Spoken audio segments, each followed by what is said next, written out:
Thinking about installing impact windows yourself to save money? Sounds tempting, right? But before you grab your tools, let's talk about what you really need to know.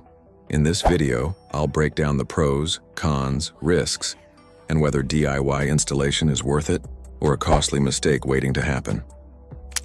Installing impact windows isn't just about screwing in a frame.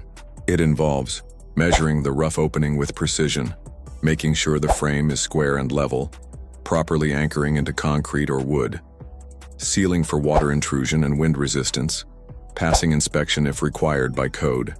Miss just one of these steps and the window may fail when you need it most. Sure, DIY can save you on labor, but here's what people forget. You need specialized tools.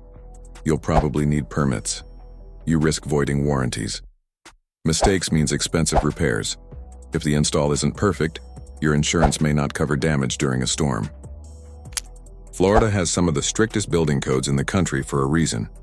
If you install your own windows and skip permits or inspections, you could face failed home inspections later, fines, insurance issues, and most importantly, unsafe protection during a hurricane. So is there ever a time when DIY might be worth it? Maybe, if you have professional experience in construction. You're only doing one window as a test. You're working directly with a licensed contractor for guidance. Otherwise, for full home installs, it's just not worth the risk.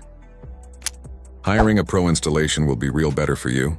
A licensed installer team means guaranteed code compliance, warranty protection, proper waterproofing, inspection included, peace of mind when the next storm hits.